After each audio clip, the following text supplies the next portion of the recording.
Very good morning.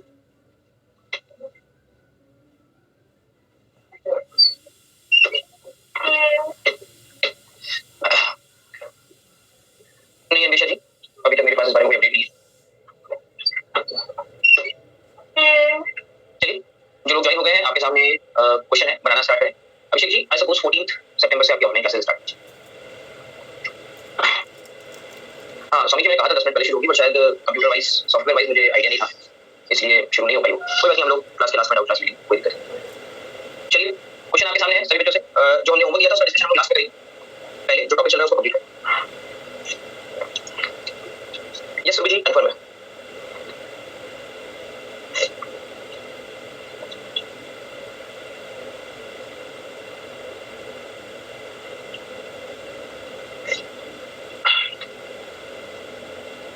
नहीं didn't miss anything.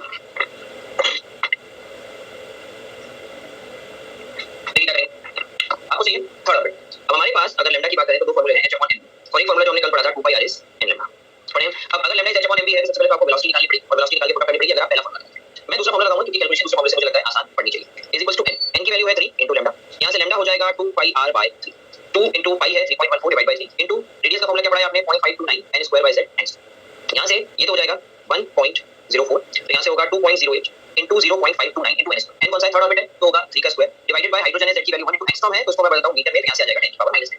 आगे solve करेंगे तो हमारे पास है 2.08 into 0.529 को 0.53 कर देते हैं into 9 into 10 की पावर -10 मीटर। यहां से देखिए मल्टीप्लाई करिए, सबसे पहले 0.53 को 9 से करिए 27, 9 5 जा 45 47, तो 4.77, और उसे आप लगभग 2 से मल्टीप्लाई कर लीजिए, 2.08 से करिए 2.08 को बता दीजिए, यहां से 14 and 1 15, और यहां से हो जाएगा 9, तो लगभग ये 9.54 into 10 की पावर -10 मीटर के आसपास वेवलेंथ आएगी। 9.94 into 10 की पावर -10 मीटर के आसपास आपके पास वेवलेंथ आ जाएगी।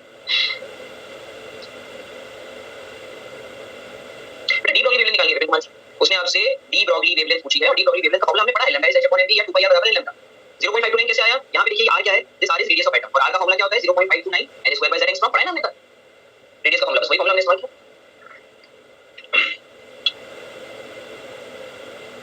चलिए नेक्स्ट क्वेश्चन का ये होने के बाद अब आ जाइए अगला। नेक्स्ट क्वेश्चन आपके सामने आ चुका है।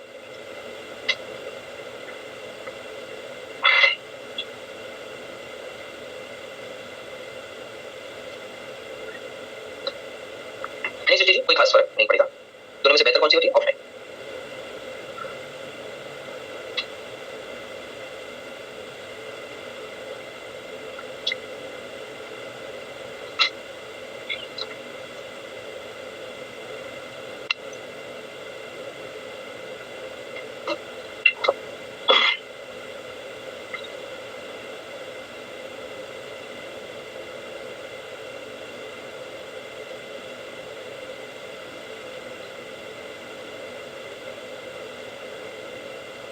देखिए क्या करेंगे क्वेश्चन। सबसे पहले ध्यान से अगर आप देखें तो क्वेश्चन में आपको लैम्डा a की वैल्यू दी है 4 into 10 की पावर -5 मीटर। मैं मास ऑफ a को ma ले लेता हूं और वेलोसिटी ऑफ a को v ले लेता हूं। मुझे क्या चाहिए, मुझे चाहिए सबसे पहले मास ऑफ v कितना है, 25% ऑफ मास ऑफ a यानी 25 by 100 into mass of a which is mass of a by 4। फिर वेलोसिटी ऑफ v की बात करें तो ये 50% ऑफ वेलोसिटी ऑफ a है, यहां से ये आ जाएगा va डिवाइडेड बाय 2। अब आप चलिए आगे, हमारे पास रेशियो लीजिए lambda a upon lambda b is h upon ma into va divided by h upon mb into b। यहां से lambda a upon lambda b is equals to h upon ma into va into mb upon vb divided by h। h से h cancel. Lambda a upon lambda b is equals to mb into vb की जगह क्या आएगा, ma divide by 4 into va divide by 4 into 1 upon ma into b। यहां से ma va cancel, ये sorry यहां पे 2 आएगा, तो हमारे पास लैम्डा b की वैल्यू हो जाएगी 8 times lambda a। Lambda a कितना है हमारे पास, लैम्डा a हमारे पास है 4 into 10 की पावर -5, 4 into 10 की पावर -5, यहां से लैम्डा b होगा 32 into 10 की पावर -5 मीटर। लैम्डा b होगा 32 into 10 की पावर -5 मीटर। कुछ लोगों ने आंसर निकाला है, बाकी जनता का क्या हाल है भाई, जो पब्लिक आ रही है लेट, क्वेश्चन बना रहे सब लोग। देखिए समझ में आया सभी को क्वेश्चन, ये वाला क्वेश्चन में कुछ नहीं करना था, बस b की वेलोसिटी को उसने b की वेलोसिटी एक टर्म्स में, b का मास एक टर्म्स में दे दिया था, वैल्यू पुट करनी है, रेशियो लेना था, सॉल्व करना था।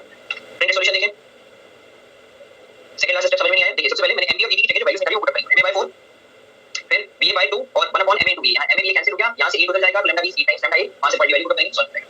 जी अमन जी कैलकुलेशन में टाइम लगता है, धीरे-धीरे प्रैक्टिस से ठीक हो जाएगी बेटा, परेशान नहीं होगा, धीरे-धीरे प्रैक्टिस से ठीक होगी कैलकुलेशन। नेक्स्ट क्वेश्चन आप सभी के सामने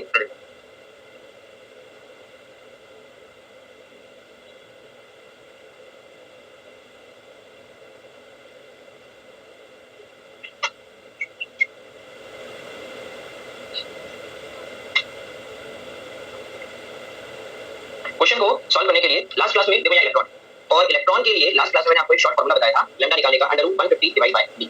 यहाँ से under root of 150 divided by 1.5, यहाँ से ये होगा 1500 डिवाइडेड बाय 50, यहाँ से होगा अंडर रूट ऑफ 100 और यहाँ से मेरे पास हो जाएगा वेवलेंथ 10 एंगस्ट्रॉम। यहाँ से मेरे पास वेवलेंथ क्या हो जाएगी 10 एंगस्ट्रॉम। लास्ट क्लास में फॉर्मूला पढ़ा था हमने कि अगर इलेक्ट्रॉन है तो उसकी वेवलेंथ के लिए जो शॉर्ट फॉर्मूला होगा under root of 150 divide by b angstrom, under root of 150 divide by b angstrom. Formula याद है ना, लास्ट क्लास में पढ़ा था हमने, ये अलग-अलग फॉर्म हमने डिफाइन करी थी, उसी से आंसर आया। देखिए ये एंगस्ट्रॉम। नेक्स्ट क्वेश्चन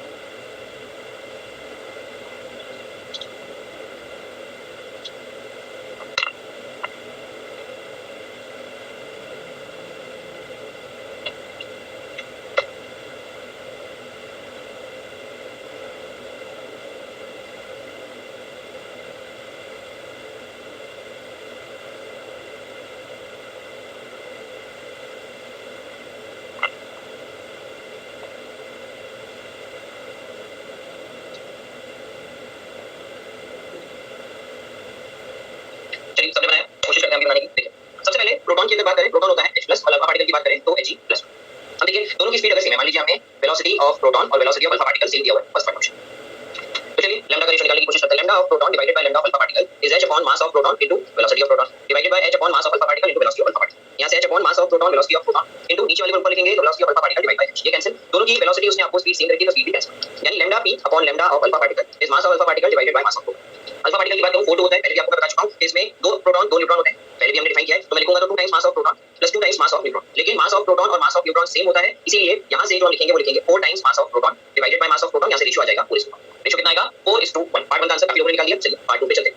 पार्ट 2 की बात करें इस बार, दोनों की काइनेटिक एनर्जी हमें क्या दी है, सेम दी है। तो फॉर्मूला क्या लगाएंगे, lambda p upon lambda alpha is h upon under root of twice n into kinetic energy. अब यहां mass of proton kinetic energy of proton divided by h upon under root of twice into mass of alpha particle into kinetic energy of alpha particle. Solve करेंगे तो h upon under root of twice into mass of proton kinetic energy of proton into under root twice m mass of alpha particle kinetic energy of alpha particle upon h। h से cancel हो गया, यहां से value put up करेंगे। सबसे पहले इसको under root में लिखो, twice mass of alpha particle kinetic energy of alpha particle divide by twice mass of proton into kinetic energy of proton. तो काइनेटिक एनर्जी सेम है, ये कैंसिल, 2 से 2 cancel. Mass of alpha particle होगा 4 times mass of proton divided by mass of proton, ये cancel. यहां से lambda p upon lambda alpha की value आनी चाहिए 2:1। Lambda p upon lambda alpha की वैल्यू आनी चाहिए 2:1। हीलियम की अगर हम बात करते हैं 4 और 2 है, इसमें नंबर ऑफ प्रोटॉन 2 है और नंबर ऑफ प्रोटॉन अगर 2 है, मास नंबर जो कि a p + n होता है वो हो जाएगा 4 = 2 + n, जिससे नंबर ऑफ न्यूट्रॉन आएंगे 2। तो यहां पर हमारे पास 2 न्यूट्रॉन और 2 हमारे पास प्रोटॉन। अब मैं लिखूंगा तो मास ऑफ अल्फा पार्टिकल क्या होगा, 2 है into mass of 1 proton plus 2 neutron into mass of 1। Mass of proton और मास ऑफ न्यूट्रॉन बराबर है, तो मैंने मास ऑफ न्यूट्रॉन की जगह दिया मास ऑफ प्रोटॉन, दोनों को ऐड करूंगा तो आएगा 4 टाइम्स मास ऑफ प्रोटॉन। ठीक है, क्लियर हो गया डाउट? ये रहा प्रिंटेड सॉल्यूशन, ये रहा प्रिंटेड सॉल्यूशन। भाई सभी को क्लियर है बात? देखिए अच्छी तरह से सभी बच्चों को क्लियर हो गया? सॉल्यूशन दोबारा देख लीजिए।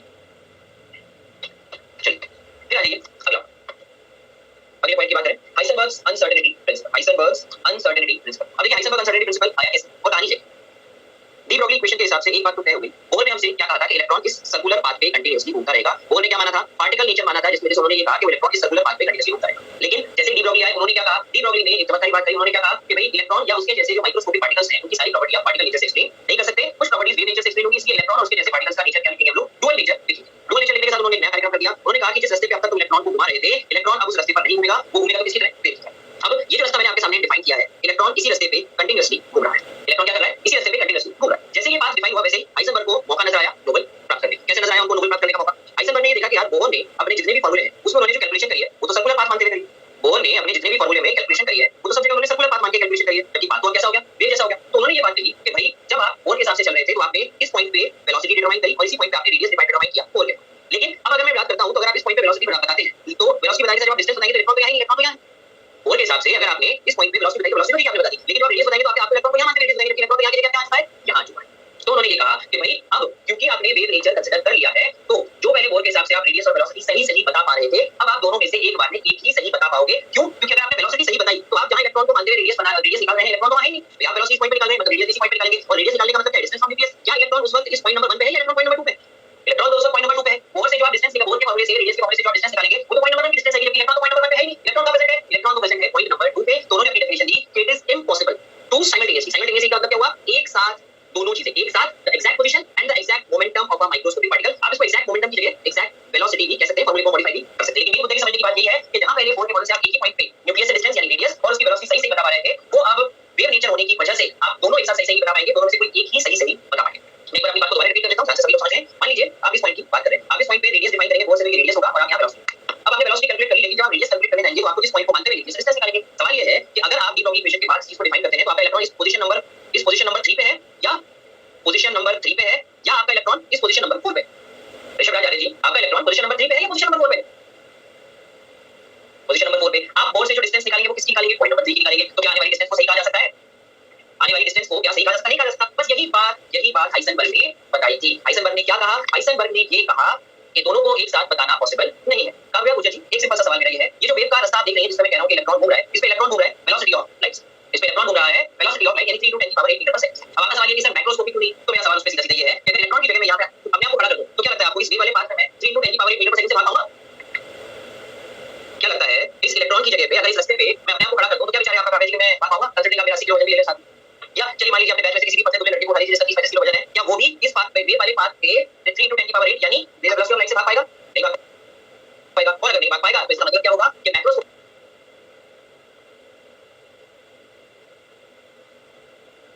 के लिए कहानी नहीं लगेगी। कहानी किसके लिए लगेगी? कहानी सिर्फ और सिर्फ लगेगी माइक्रोस्कोपिक पार्टिकल्स के लिए। अभी हम हाइसेनबर्ग की इक्वेशन के बाद साबित भी कर लेंगे कि माइक्रोस्कोपिक के लिए नहीं होगा, ये सिर्फ किसके लिए होगा? माइक्रोस्कोपिक के लिए होगा। इसका मतलब क्या मेरे अंदर बिल्कुल वेव नेचर नहीं है? नहीं, मेरे अंदर वेव नेचर है, लेकिन वो वेव नेचर इतना है उसे हम नेग्लिजिबल मान के डिफाइन करते हैं।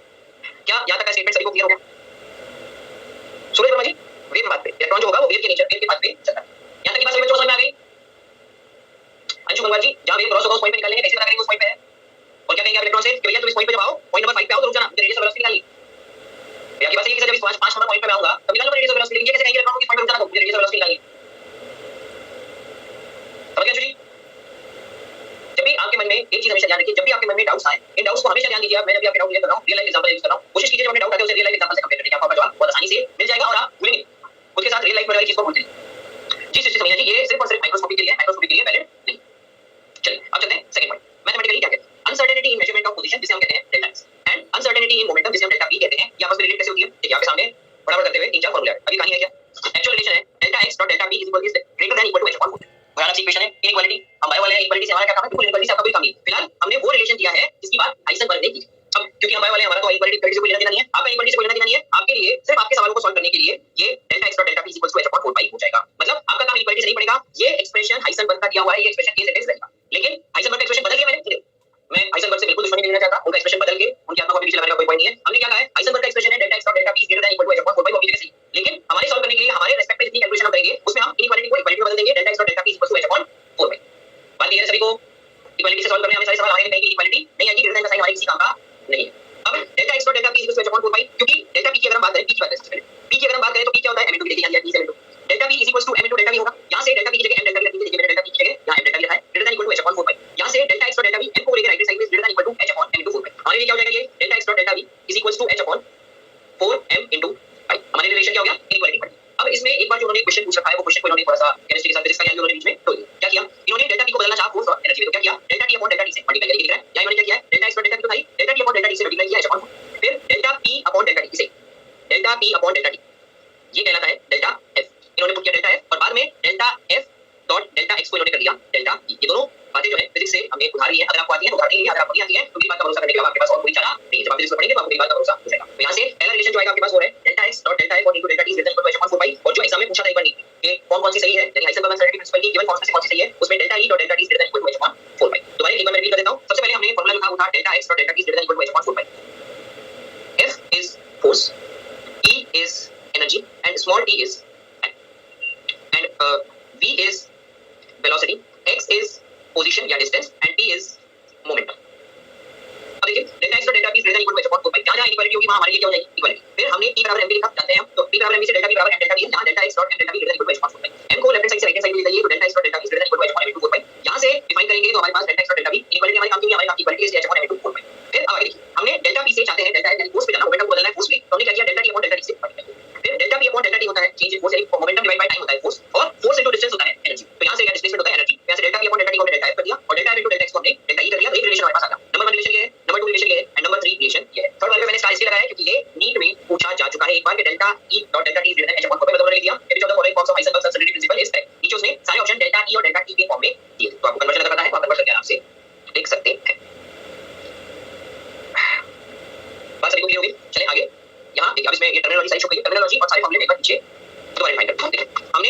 फॉर्मूला डिफाइन किया, delta x dot delta b is greater than, equality हटा देता हमारे काम के फॉर्मूले इस्तेमाल करेंगे .45, यहां से delta x dot delta b is equals to h upon m into 4 तीसरा हमारे पास आएगा delta e into delta t is equals to h upon 4 अब यहां डेल्टा x क्या है, डेल्टा x है अनसर्टेनिटी इन पोजीशन, दूसरा डेल्टा p हमारे पास है uncertainty in momentum, delta x हमारे पास है अनसर्टेनिटी, सो डेल्टा x हमने डिफाइन कर लिया, सॉरी, डेल्टा v हमारे पास है अनसर्टेनिटी इन वेलोसिटी, फिर डेल्टा e हमारे पास है अनसर्टेनिटी इन एनर्जी, और डेल्टा t की अगर हम बात करें तो ये हमारे पास है uncertainty in time.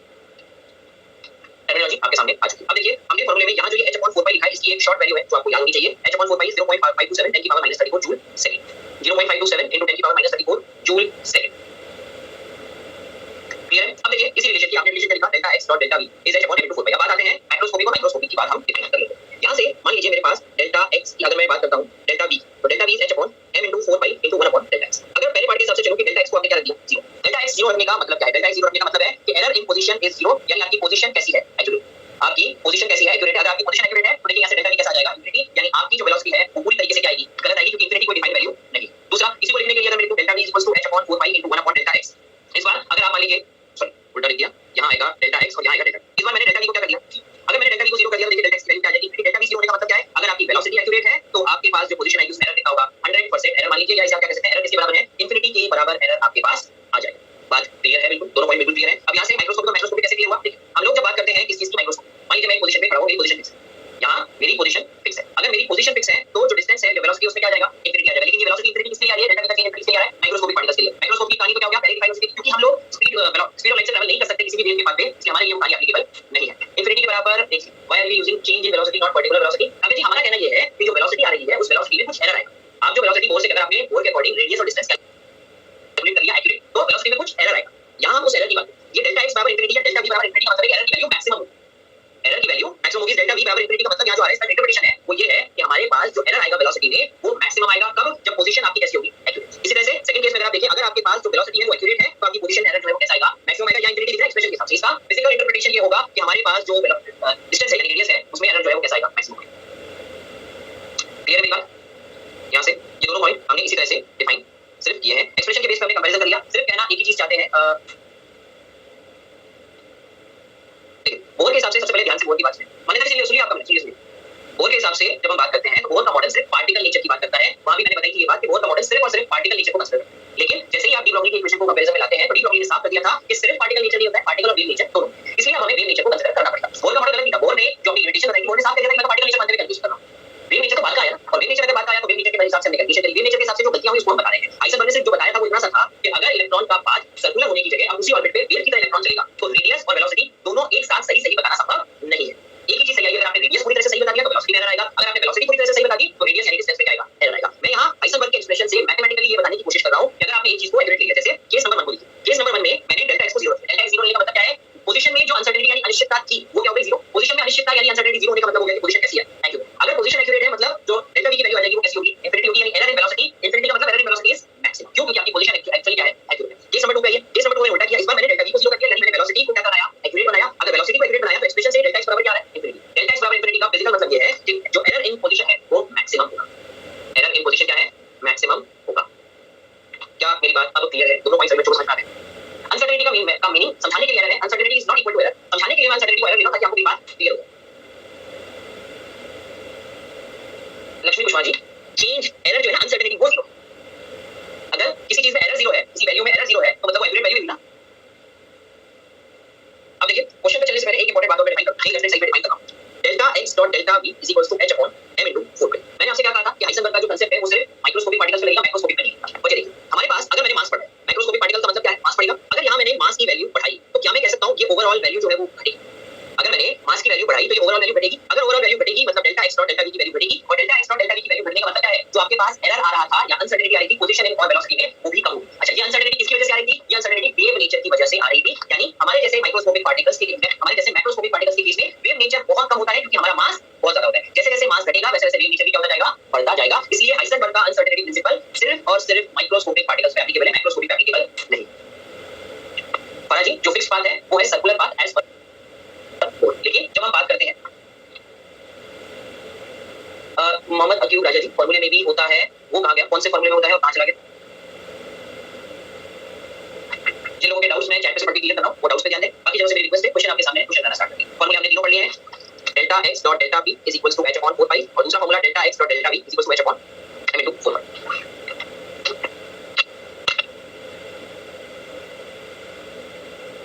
Shivangi Goswami ji, but वो स्पीड ऑफ लाइट से नहीं चल पाएगी ना। NH upon 2 pi, Mohammad Ali ji NH upon 2 pi तो आप एंगुलर मोमेंटम की बात कर रहे हैं, आप एंगुलर मोमेंटम की बात कर रहे हैं, मैं तो एंगुलर मोमेंटम की बात कर ही नहीं हूं, मैं तो एंगुलर मोमेंटम की बात कर ही नहीं हूं, तो n का कोई काम नहीं है, आप एंगुलर मोमेंटम की बात करते हैं, n का काम होता। चलिए क्वेश्चन पे आ जाइए उसके बाद।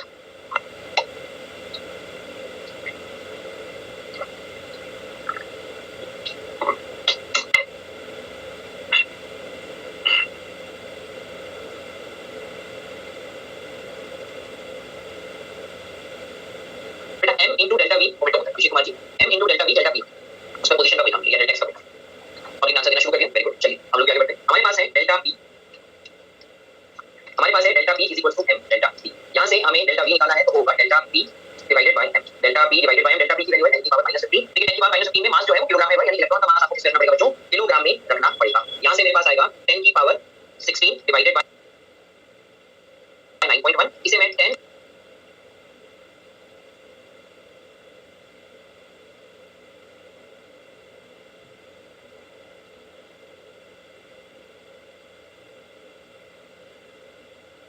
into 10 की पावर 15 कर देता हूं। यहां से देखिए डिवाइडेड बाय 9.1,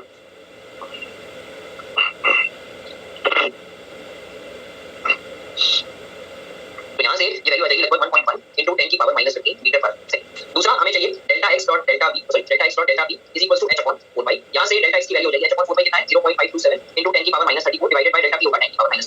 यहां से डेल्टा x हो जाएगा 0.527 into 10 की पावर -34 प्लस 15, 0.527 into, यहां से अगर आप इसको सॉल्व करेंगे तो ये हो जाएगा आपके पास 10 की पावर -19 मीटर या 5.27 into 10 की power -20 metre, 5.27। Delta p is equals to, पहले पार्ट में जब मैंने वेलोसिटी निकाली उसके लिए मैंने ये फॉर्मूला लगाया और जब मैंने पोजीशन निकाली तो उसके लिए मैंने सेकंड लगाया। चेक कीजिए, देखिए जरा क्या मैंने सारी कैलकुलेशन सही लिखी है,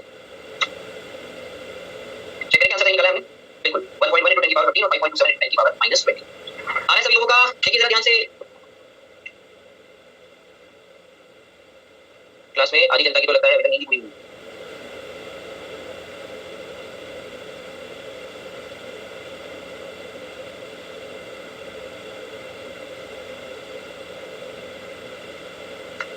सेकंड पार्ट में आपको डाउट है को delta x dot delta v is h upon 4 पाई, हमने डेल्टा v की वैल्यू पुट करी और h अपॉन 4 पाई की हमें वैल्यू पता है, हमें h अपॉन 4 पाई की वैल्यू पता है, वैल्यू पुट करी उसके बाद हमने क्या करिए सॉल्व करें। चलिए इसके बाद चलें next question, next question answer के सामने दिया हुआ है, सॉल्व करें।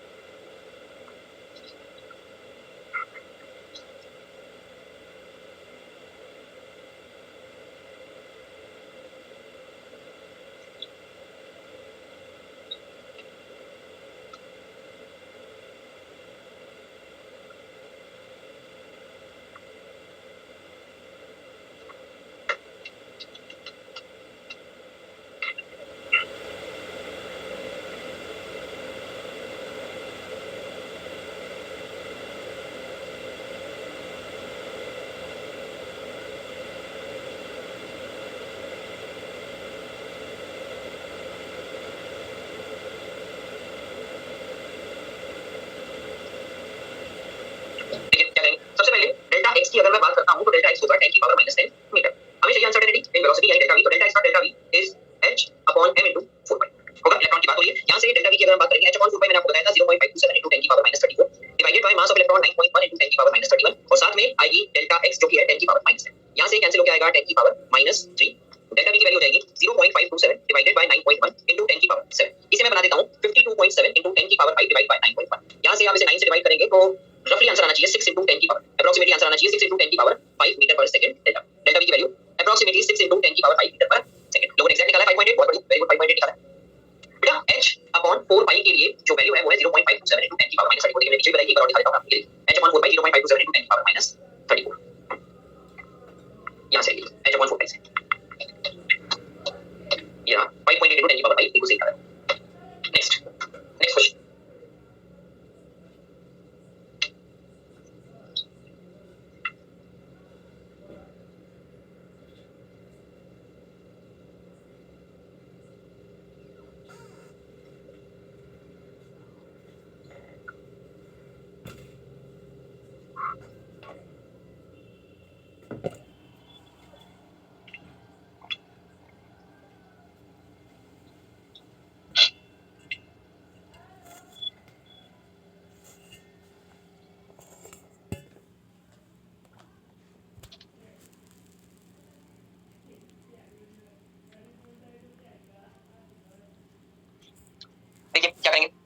सबसे पहले आपको जो ध्यान देने वाली बात है वो है डेल्टा वी और डेल्टा एक्स की वैल्यूज ने क्वेश्चन में आपको बराबर दे रखी है। अनसर्टेनिटी मोमेंटम पूछा है। डेल्टा वी क्या होता है? डेल्टा वी होता है m into delta.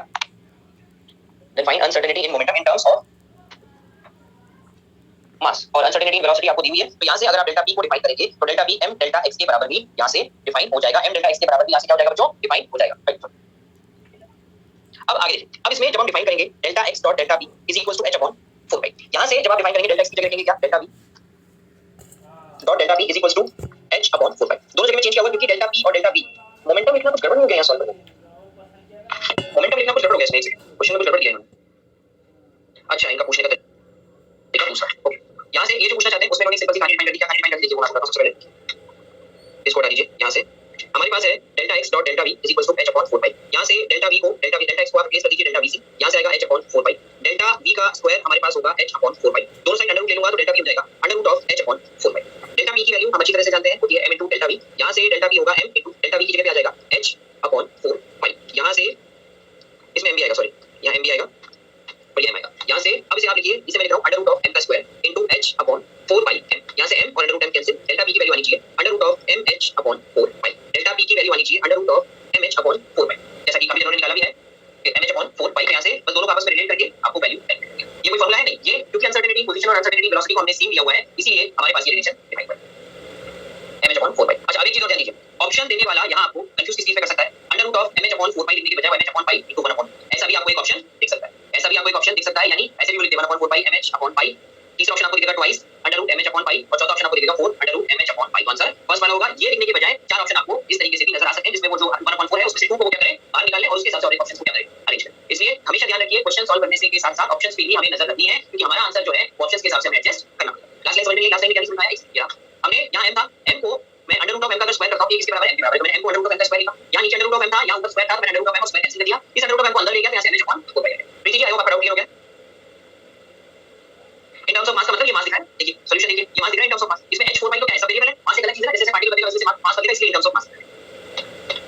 Next question, next question.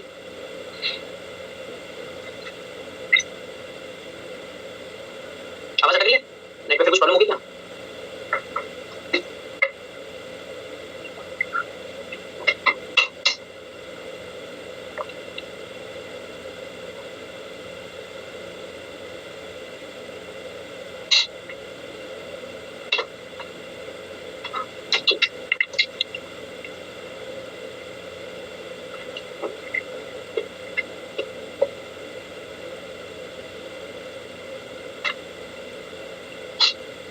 सबसे पहले देखिए यहाँ आपको डेल्टा v निकालना है। डेल्टा v कैसे निकालेंगे? वेलोसिटी हमारे पास है 10 की पावर -6, वेलोसिटी हमारे पास है 10 की पावर -6 और उसमें एरर कितना है? 0.001% का मेरे पास एरर है। तो यहाँ से 10 की पावर -6 * 10 की पावर -6, यहाँ से डेल्टा v की वैल्यू आएगी 10 की पावर -12 सेंटीमीटर पर सेकंड। इसको भी आपको मीटर में बदलना पड़ेगा क्योंकि जब हम पोजीशन निकालेंगे तो हमें मीटर की पोजीशन चाहिए। यहाँ से डेल्टा v की वैल्यू 1 सेंटीमीटर इज 10 की पावर -2 मीटर, तो यहाँ से 10 की पावर -14 मीटर पर सेकंड हो जाएगा। कन्वर्जन लगाया है 1 सेंटीमीटर इज 10 की पावर -2 मीटर। फिर चले आगे, मास देखिए आपको किसने दिया हुआ है? मास आपको दिया है 10 की पावर -10 ग्राम, इसलिए आपको बदलना पड़ेगा, ये होगा 10 की पावर -13 किलोग्राम। क्यों किया? क्योंकि जवाब देखिए डेल्टा x पर डेल्टा v का फॉर्मूला हमें h अपॉन 4 तो h में की वैल्यू जब आप पुट करेंगे h की वैल्यू जूल और सेकंड में पुट होती है। जूल में आता है मीटर और जूल में आता है किलोग्राम, इसलिए हमने पावर जो यूनिट्स है वो सबकी एडजस्ट करें। हमारे पास आएगा डेल्टा x की वैल्यू हमें निकालनी है h, अब इधर आएगा m, h की वैल्यू h अपॉन 4 की वैल्यू आप जानते हैं 0.527 * 10 की पावर -34। मास हमारे पास है 10 की पावर -13 और डेल्टा v की वैल्यू है 10 की पावर -12। यहां से सॉल्व करूंगा, डेल्टा x इज 0.527 * 10 की पावर -34 डिवाइडेड बाय नीचे 10 की पावर -25। डेल्टा x बराबर 0.527 ऊपर जाएगा -34 + 25। डेल्टा x की वैल्यू हमारे पास हो जाएगी 0.527 * 10 की पावर यहां से 5 + 4 10 की पावर -9 मीटर मेरे पास होगा। और डेल्टा x से आप लिखेंगे तो ये 5.27 * 10 की पावर -10 मीटर आपके पास आ जाएगा। 5.27 * 10 की पावर -10 मीटर आपके पास आ जाएगा। ध्यान देने वाली बात क्वेश्चन में यही थी कि इसमें आपको यूनिट का कन्वर्जन करना पड़ेगा क्योंकि आप वैल्यू h की जो रखते हैं, हम जो h की वैल्यू हमने याद करी है 6.62 * 10 की पावर -34 जूल सेकंड, तो जूल सेकंड का मतलब है किलोग्राम और मीटर। मैंने वेरिएबल पुट कर दी, सॉरी पावर एडजस्टमेंट पुट कर दी, 10 की पावर -14 करना था, मैंने 12 कर दिया, तो 14 का मतलब ये होगा 27, ये हुआ 27, यहाँ से हो जाएगा 7 और यहाँ से होगा 10 की पावर -, यहाँ से होगा 10 की पावर -8। बिल्कुल जो गड़बड़ करी थी उसको मैंने करेक्ट कर दिया, करेक्ट करने के बाद वैल्यू आ गई 10 की पावर -8। देखिए 10 की पावर -8 आ रही है सभी, चेक करिए इनके आंसर में क्या आ रहा है? 5.27 * 10 की पावर -, इसका सेंटीमीटर में आ रहा है, हमारा किस में आ रहा है? मीटर में आ रहा है। अगर मैं इसे मीटर के लिए सेंटीमीटर में लेके आऊंगा तो डेल्टा x बराबर कितना हो जाएगा? 5.27 * 10 की पावर -6 सेंटीमीटर। 5.27 इंटू, यहाँ नहीं है ना ऑप्शंस, मैंने यहाँ ऑप्शंस नहीं दिए, लेकिन जब आप एग्जाम में बात करेंगे नीट में तो ऑप्शंस आएंगे, नीट में तो ऑप्शंस आएंगे।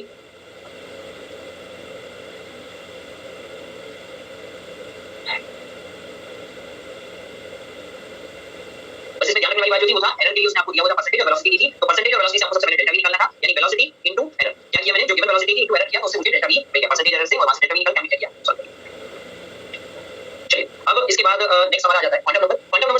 हम लोग करेंगे नेक्स्ट क्लास में। आज आपके डाउट्स डिस्कस कर लेते हैं।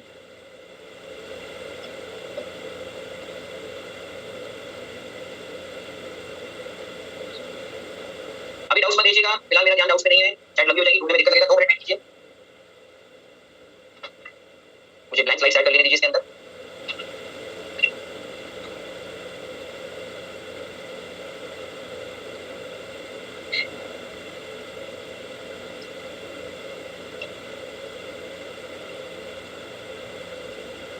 दो क्वेश्चन मेरे पास फिलहाल डाउट में आ रखे हैं, 61 और 67। पहले इनका डिस्कशन करते हैं, फिर आगे चलेंगे। एक बेटा वेट करते चले, अपन ऐसे जल्दबाजी ना करें।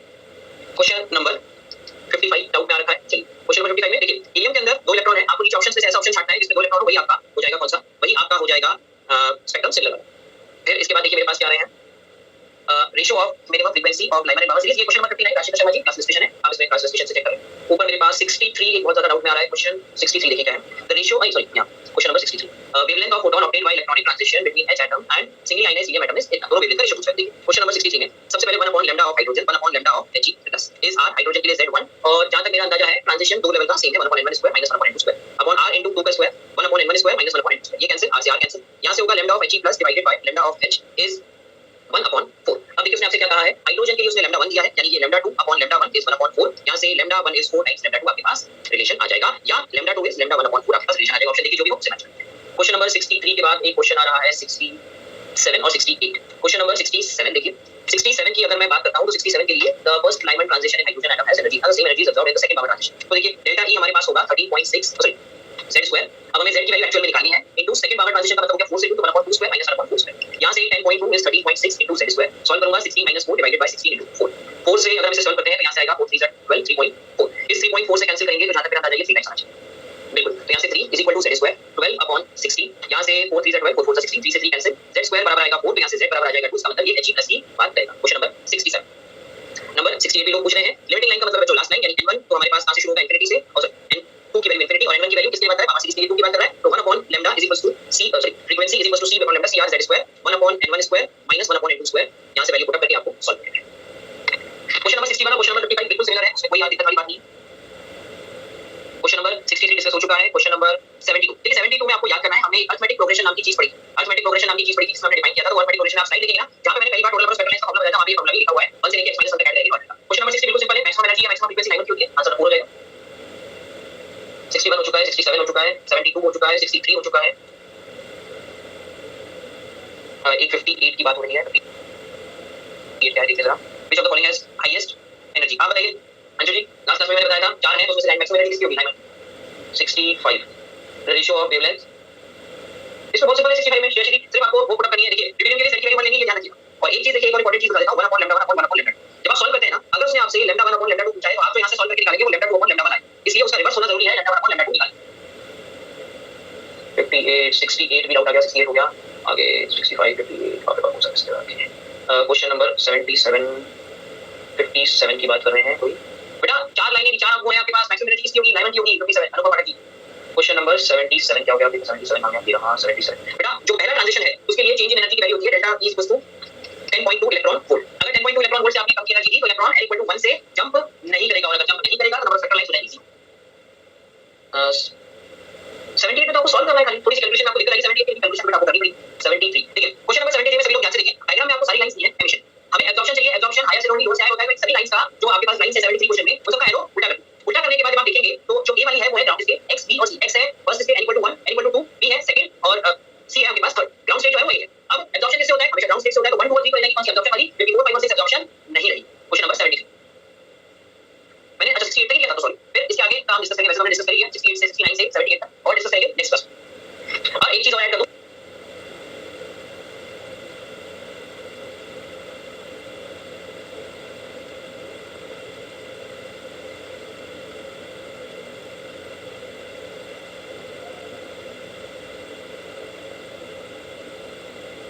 अब ये आप डी ब्रॉगली और हाइसेनबर्ग के क्वेश्चन बना सकते हैं, यानी एक्सरसाइज 1 में अब आप क्वेश्चन नंबर 68 से लेके क्वेश्चन नंबर 90 तक कंप्लीट कर सकते हैं। होमवर्क और भी दे रहा हूं, इसके अलावा होमवर्क आएगा एक्सरसाइज 2 में से। एक्सरसाइज 2 के क्वेश्चन यहां नोट कर रहा हूं, इसी में आपको मिलेंगे एक्सरसाइज 2 के क्वेश्चन, हैंडआउट में मिल जाएंगे, देख लीजिएगा।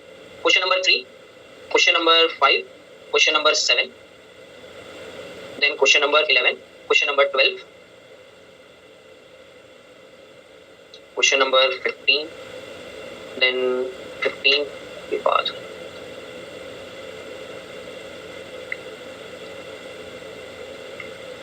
बाद एनर्जी की question number 27 and question number 29। इतने क्वेश्चन आपने क्यों दिए? इतवार है कल और संडे मुझे बहुत ही पसंद है क्योंकि संडे होमवर्क करने का दिन होता है। चलिए तो थैंक यू सो मच बेटा, कल ऑफ है, मुलाकात मंडे को होगी। होमवर्क आपके सामने स्लाइड में दिया हुआ है, इसके अलावा कोई डाउट हो तो आप कॉल करके